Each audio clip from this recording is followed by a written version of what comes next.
Hello, I'm going to read something from P.D. Ouspensky on the formatory apparatus.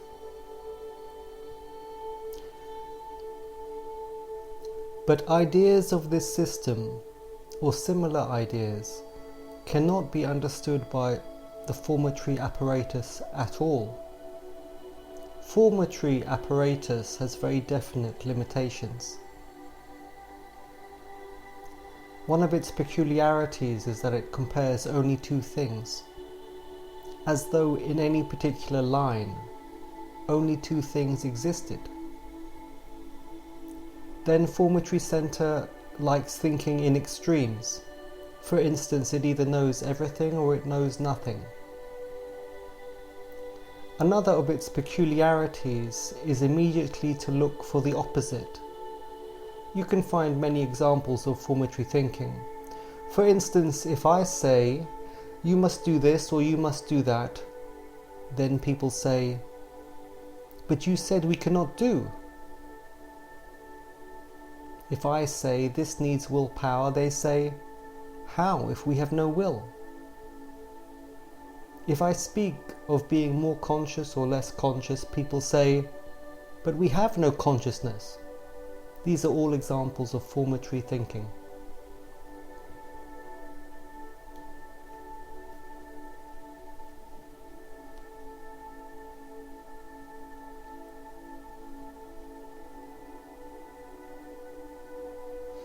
If you're in a work group and Ouspensky says to you,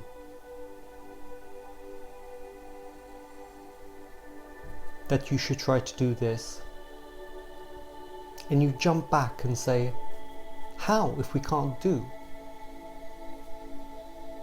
What is that? What's going on there? I mean, there's certainly no mental function. It's defensive.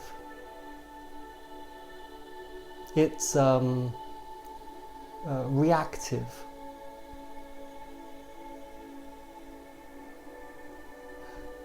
To really think is probably quite rare. You have to marinate in problems, in questions, reflect deeply.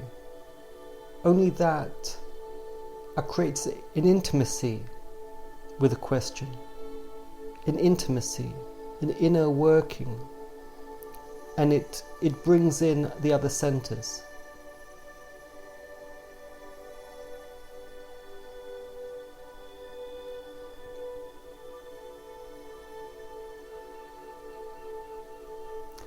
Last time I was talking about the origins of the science of words, the endless words that people use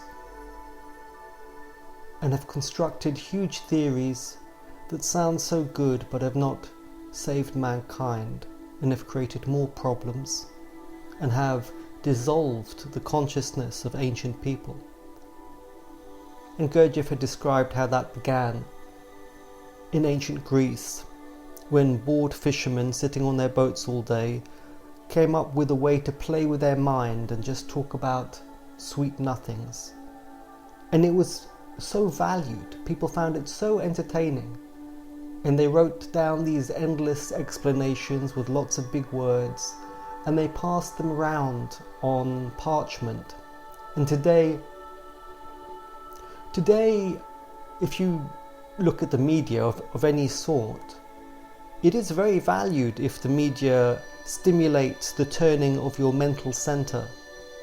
Isn't it? Isn't that what's all over the headlines? The turning of your mental center. They call it science, reasons, higher ideas. People love it. And they go to the coffee shop and regurgitate it for a few minutes, feel very happy, and then it's lost. And they do the same thing with emotions.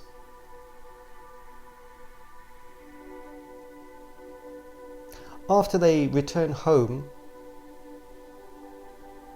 they'll go into the kitchen and make dinner.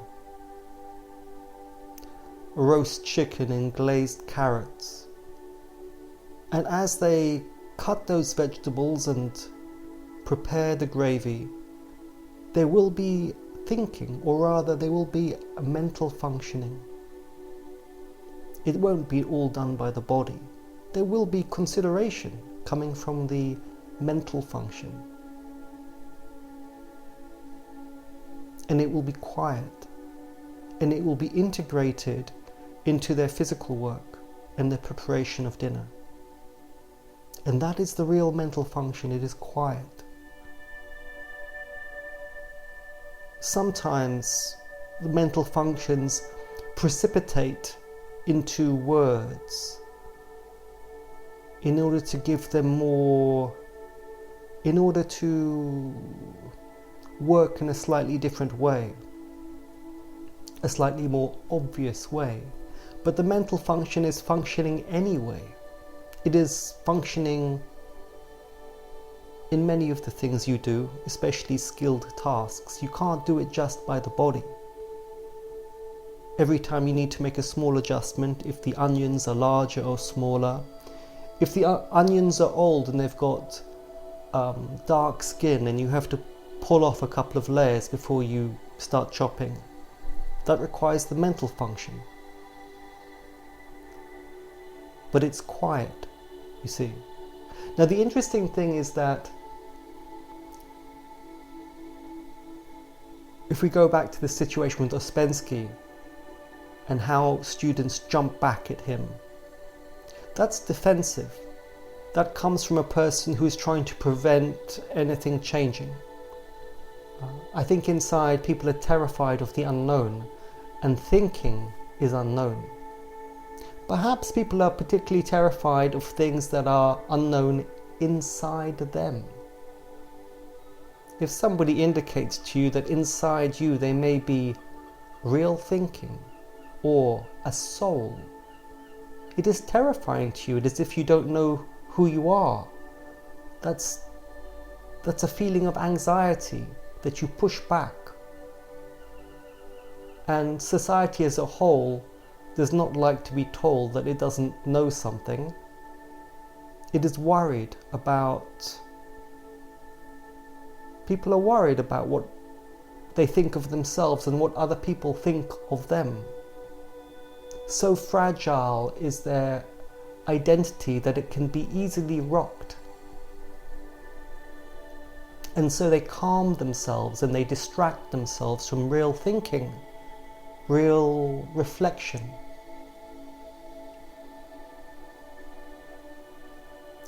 They're worried that they will be smaller than they imagined themselves to be. And that, if we go back to the method of the fourth way, it is because they are not directive and active and aimful in their lives that they have become, that their sense of identity has receded.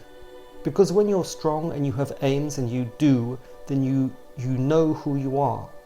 But if you live more mechanically, as people do today, and without contact with nature, with direct life, your sense of yourself recedes, and then it becomes wobbly, and you become scared. And even somebody asking you a question can be really threatening to your identity.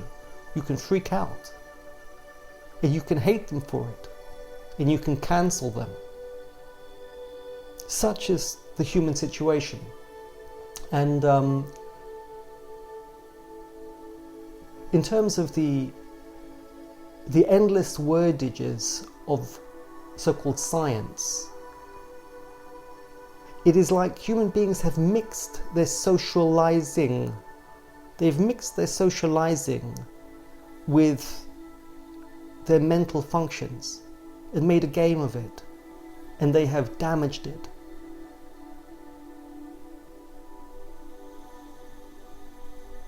People rely today far too much on socializing.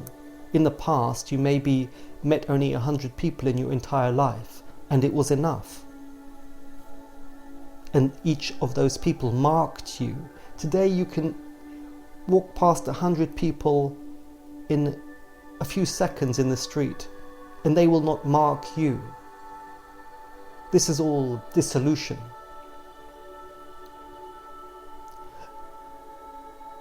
And people like to go into the coffee shop and talk about the news, because if somebody talks about science, they feel threatened somehow. So they like to appear that they know what they're talking about. I know all about science, I know all about pandemic, I know about this and that. And you can see how dangerous this is, because it dissolves knowledge. It makes it seem that knowledge is everywhere and everybody knows everything. And that everything is everything just dissolves things.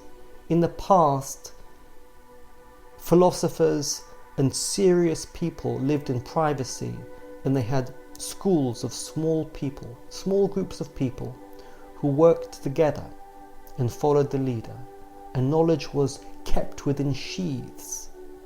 So you can see how the need for schools, the need for privacy, separation, order, stratification is essential for the preservation of knowledge. And all the popular ideas today of dissolution, of everybody is everything, of everything is democratized and it's all over the internet, this is all destructive. It gives the illusion that people know things, but knowing only comes from hard work and careful teaching and privacy and modesty and restriction and separation. To be a student of the path on this planet is to be a warrior. It's a very dangerous place. The war we face here is not a normal war, a straight up war, when saber-toothed tigers or Russian troops are storming towards you. That would be too easy. The war we face is much more sinister. It's a war of dissolution, of phoniness, of soullessness, of huge throngs of people who imitate carefully. They carefully imitate and they carefully dissolve things because they are threatened.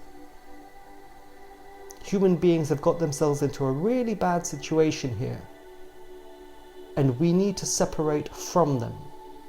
And within ourselves, even internal to our functions, we need to preserve that order and restore our work and our proper functioning. There is a war that happens on this planet that is unseen, but it is a holy war and a dangerous war. This world is dangerous because the way people operate, they dissolve knowledge. They create conditions that are in opposition to reality, to the search for truth, to dignity and to honor.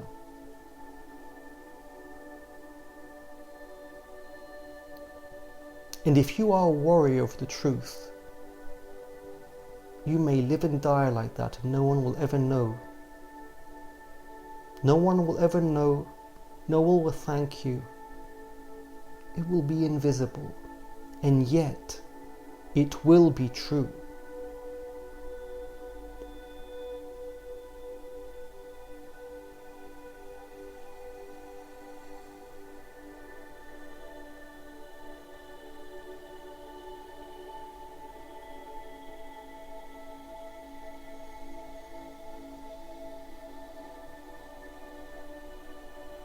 And there is a barrier, and that barrier is set by life.